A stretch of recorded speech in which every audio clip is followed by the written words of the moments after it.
양철선 목사의 내 영혼이 은총 입어. 네, 안녕하세요. 따뜻한 봄날에 하나님의 은총이 여러분과 함께 하시기를 기도합니다. 여러분 이제 5월 24일 다음 주일 날 우리가 성령 강림절을 맞이하게 되는데요. 여러분 이 성령님이라고 하는 이 존재는 우리 구원 그 신앙생활에 있어서 가장 우리 중요한 분입니다. 성령님의 도움이 없이는 우리는 구원받을 수 없고, 또 성령님의 도움이 없이는 우리는 믿음이 자라날 수가 없습니다. 여러분, 그래서 성령님을 통해 우리가 중생을 하고 그 다음부터는 내 힘으로 사는 것이 아니라 그 다음부터도 성령님의 도우심으로 우리가 할 수 있는데, 여러분, 그러기 때문에 성령 충만하지 않고는 우리가 신앙생활을 제대로 할 수가 없습니다. 그런데 많은 분들이 전혀 성령님의 도우심을 받지 못한 채 자기 힘으로 신앙생활 하다 보니 마치 100층 건물을 걸어서 올라가는 것 같은 참 힘들고 힘든 신앙생활을 하고 있습니다. 여러분, 이 성령 충만하지 않으면 이 성령 충만하기 전 사도 바울처럼 오호라 나는 공고한 사람이로다. 이 사망의 몸에서 누가 나를 건져낼 것인가 이렇게 탄식하며 살 수밖에 없습니다.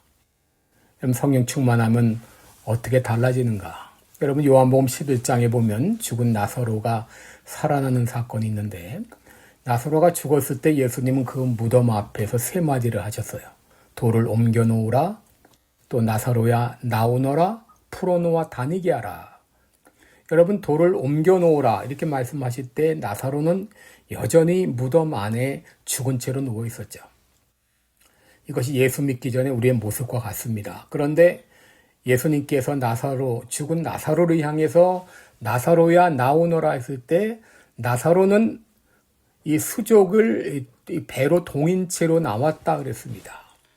예수님께서 말씀하시는 순간 나사로는 살아난 것이죠.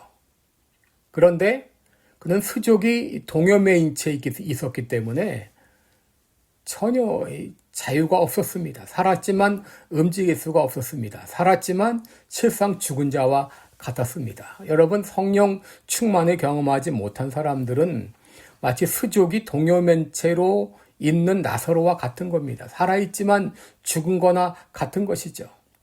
여러분, 성령 충만하지 않으면 교회당에는 왔다 갔다 한다 하더라도 매일 마귀에게 농락을 당하고 사는 것은 너무나 뻔할 뻔짜입니다. 그런데 그때 예수님 말씀하시죠? 풀어놓아 다니게 하라 그랬습니다. 여러분, 풀어놓아 다니게 하라. 바로 묶여있던 이 수족이 풀리면서 나사로는 그야말로 자유로운 사람이 되었죠. 여러분, 우리가 성령 충만하게 될 때 모든 족쇄가 다 풀어져서 자유롭고 풍성한 삶이 이어지면서 헌신의 삶을 살게 되는 것이죠. 성령 충만하게 될 때 비로소 그리스도 예수 안에 있는 자에게는 결코 정죄함이 없나니 이는 그리스도 예수 안에 있는 생명의 성령의 법이 죄와 사망의 법에서 나를 해방하였다라고 고백하며 담대하게 살아가게 됩니다.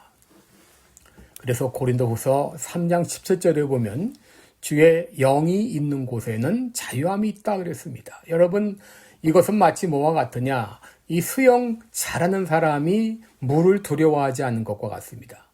여러분, 수영을 못하는 사람은 물이 두렵습니다. 그런데 수영을 잘하는 사람은 물속에 있어도 두렵지가 않죠. 여러분, 성령 충만하게 되면 이렇게 자유함이 있는 것이죠. 여러분, 예수님의 제자 베드로는 십자가 달리기 전에 예수님을 믿고 구원받은 것으로 보여집니다. 예수님께서 그의 발을 씻으려 할 때에 베드로는 안 됩니다 라고 거절했죠. 그때 예수님 말씀하십니다. 내가 너를 씻기지 아니하면 나와 상관이 없다. 그러니까 베드로는 발만 아니라 몸도 씻겨주옵소서 라고 말합니다. 그때 예수님은 이미 목욕한 자들은 발밖에 씻을 필요가 없다라고 했습니다. 베드로는 이미 목욕한 자죠. 다시 말해 중생한 자입니다. 그런데 그가 성령으로 충만하지 못했기 때문에 이 어린 소녀가 너도 그 당이라 라고 말할 때 그는 예수님을 부인하면서 나 몰라라 하고 주랭난 쳤죠. 왜 그렇습니까? 성령으로 충만하지 않았기 때문이죠. 그런데 그가 오순절날 예수님이 약속하신 성령의 충만을 받았을 때 돌변하여 목숨을 걸고 예수님을 증거하는 사람이 되었죠. 여러분, 성령 충만하지 않으면 육체의 노예가 되어서 늘 현실과 상황을 탓하며 불평하고 원망하는 삶을 살게 됩니다. 그러나 성령 충만하게 될 때 우리를 얽어매고 있던 모든 불평과 원망의 속박에서 벗어나서 찬송하는 삶을 살게 됩니다. 여러분, 성령 충만한 사도 바울과 실라는 빌립보에서 전도하다 귀신 들린 여종을 고쳐주었지만 억울하게 고소를 당해 감옥에 갇혔습니다. 그러나 그들은 성령 충만했기 때문에 불평하고 원망한 것이 아니라 감옥 안에서 기도하고 찬송했습니다. 그럴 때 갑자기 지진이 나서 옥토가 무너지고 옥문이 열리고 감옥의 간수가 회개하고 그 가족이 구원받는 역사가 일어나게 됐죠. 여러분, 성령 충만할 때 이런 역사가 일어나게 됩니다. 그래서 여러분, 우리가 성령 충만하지 않고는 신앙생활을 제대로 하지 못합니다. 여러분, 성령 충만하게 되면 근심, 걱정, 불안, 두려움으로 나를 지새며 괴로워하던 일도 낙천적인 사람으로 바뀌게 됩니다. 여러분, 신앙생활은 이런 은혜를 맛보고 살아가는 것인데 대부분의 사람들이 이런 은혜를 모른 채 교회당 문턱만 왔다 갔다 하고 있죠. 그러므로 우리가 성령 충만을 사모하며 갈구해야 됩니다. 누가복음 11장 11절 이하에 너희 중에 누구든지 아비된 자 누가 아들이 생선을 달라 하면 생선 대신에 뱀을 주며 알을 달라 하면 전갈을 주겠느냐. 너희가 악할지라도 좋은 것을 자식에게 줄 줄 알거든 하물며 너희 천부께서 구하는 자에게 성령을 주시지 않겠느냐라고 말씀하셨습니다. 여러분, 이제 특별히 5월 24일 성령 이제 강림절을 앞에 두고 성령 충만을 위해서 계속 기도하시기 바랍니다.